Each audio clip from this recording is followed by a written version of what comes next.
dengan tadi ya. Kalau misalkan pasiennya masih atau orangnya masih di tengah jalan, di samping got begitu ya, geser dulu atau angkat dulu ke posisi yang lebih aman. Kalau memang tidak bisa gitu ya, maksudnya yang nolong mungkin badannya kayak saya gitu, yang mau ditolong misalkan badannya 100 besar kilo lebih begitu ya, dan posisi di samping got gitu, itu kan dari mau saya mengamankan pasiennya ini sebetulnya sudah tidak bisa, berarti ya mau nggak mau harus lanjut ke panggil bantuan gitu. Jadi jangan dipaksakan dikasih bantuan hidup di kondisi yang tidak aman. Pokoknya pastikan dulu keamanan ini semuanya terlalu gitu ya.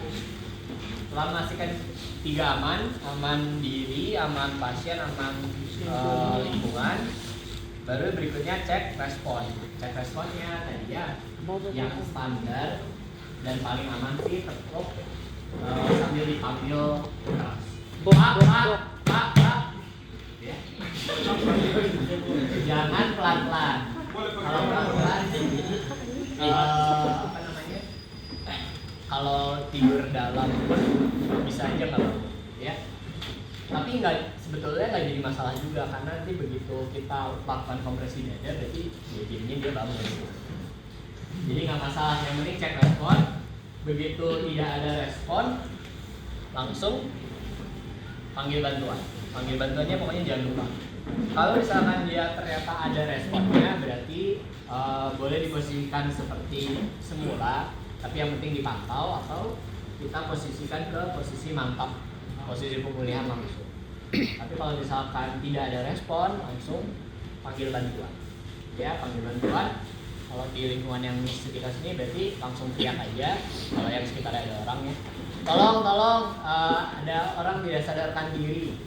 Kalau misalkan tidak ada orang di sekitarnya, berarti mau nggak mau telepon ke rumah sakit, tenaga medis, atau kalau misalnya di lingkungan rumah sakit berarti telepon code blue 123. Tolong, code blue, saya Dion, ada orang laki-laki dewasa tidak sadarkan diri di lokasinya penting ya, di aula rumah sakit.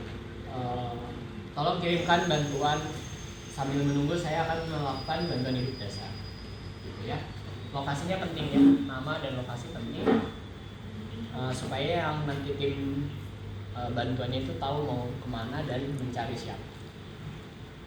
Setelah panggil bantuan, baru cek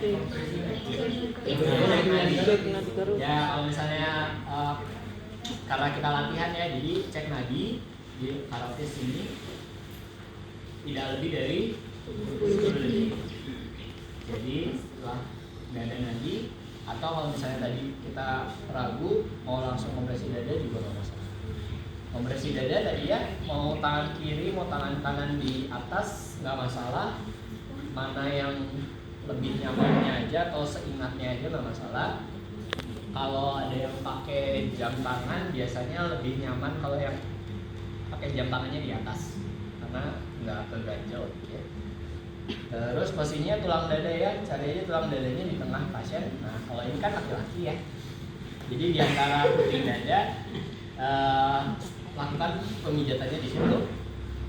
Terus posisinya siku pergelangan dikunci, tegak lurus terhadap dada, jadi jangan terlalu jauh, karena kalau kayak gini tenaga pijatannya nggak efektif ya, nggak menekan jantungnya, lebih cepat capek. Kalau terlalu dekat juga jadinya tenaganya nggak efektif. Nanti dicoba aja, dirasakan. Paling nyaman itu kalau memang posisinya tegak lurus gitu ya. Terus dilakukan kompresi dada yang berkualitas, tekannya kuat, jadi cukup sampai ada yang bilang setengah dinding dada, atau ya 5-6 cm itu ya, setengah dinding dada, atau ya pokoknya dibayangkan aja jantungnya itu tertekan oleh tulang dada dan tulang belakang gitu ya. Terus tekan kuat, tekan cepat sampai 120 kali per menit.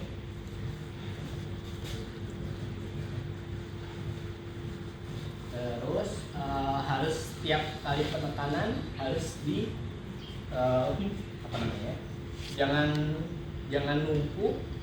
Jadi biarkan dia mengembang sempurna si jantung, si dada ini. Gitu ya. Makanya jangan terlalu cepat, karena kalau terlalu cepat nanti lama-lama nggak ngembang. Harus pas-pas gitu ya. Sama yang terakhir, kalaupun mau istirahat, mau ngecek nadi ulang, mau ngasih bantuan nafas, mau panggil bantuan lagi gitu ya. Yang penting nggak boleh berhenti lebih dari 10 detik. Jadi interupsinya harus minimal mungkin. Kalau nggak bisa, maksudnya kalau nggak mau bantuan nafas dan lain-lain, ya udah kompresi aja terus. Kalau misalkan mau memberikan bantuan nafas, berarti ada baiknya sambil dihitung supaya ingat. 1, 2, 3, 4, 5, 6 sampai 30. Ya. 30 langsung kasih bantuan nafas. Syaratnya tadi ya, jalan nafasnya harus terbuka dulu. Jadi diangkat dagunya. Terus pastikan udaranya masuk, jadi hidungnya ditutup. Baru Apalah yang makan siripin mulutnya. Nah.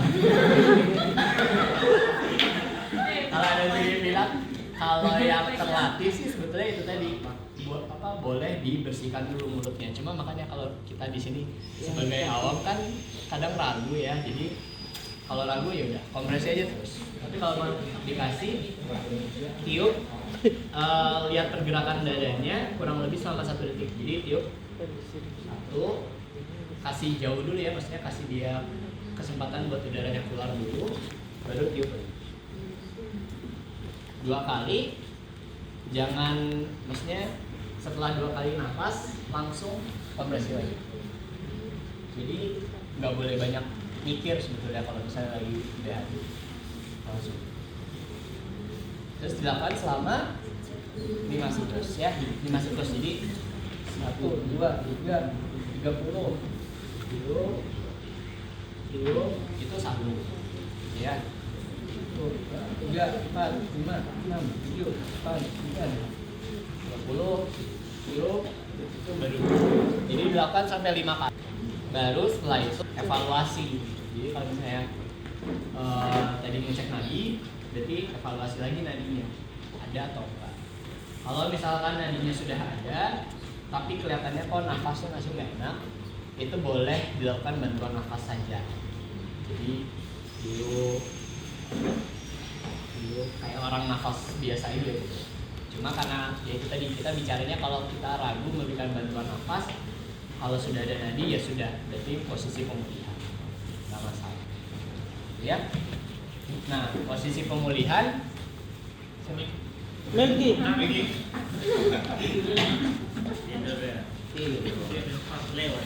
Ini kalau pasien asli sebetulnya kurang keras ya, kalau buat kompresi dada.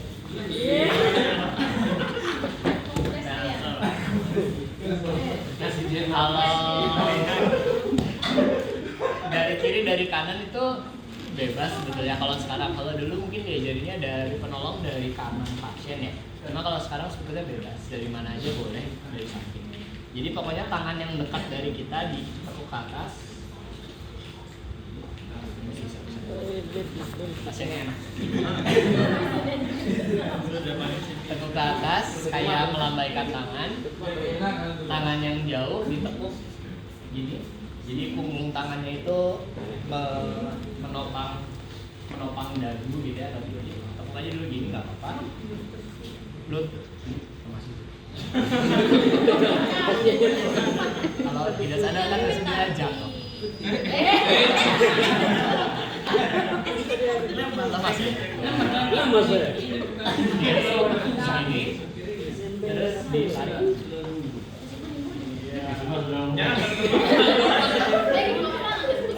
Kalau nggak, maksudnya kalau pasiennya nggak sadar sih dia pasti jatuh ya. Fungsinya ditekuk gini karena kalau misalnya pasiennya nggak sadar, kakinya lurus gini digulingin pasti jatuh. Ini karena sadar sih. Jadi kenapa harus ditekuk? Supaya nanti ini buat nggak ketahan sama si lutut. Terus nariknya dari lutut aja sama dari pundak. Kalau nggak bisa, kalau misalnya ininya terlalu, kalau orang yang kecil gitu ya, orang yang kecil bisa dari panggul. Tapi kalau orang yang terlalu besar, pundak sama panggulnya mungkin tidak terjangkau begitu ya. Tariknya boleh dari lutut sama dari tangan. Om Dari saya yang kurus. Yang kecil. Oke. Ini Bayangkan kecilnya, Pak.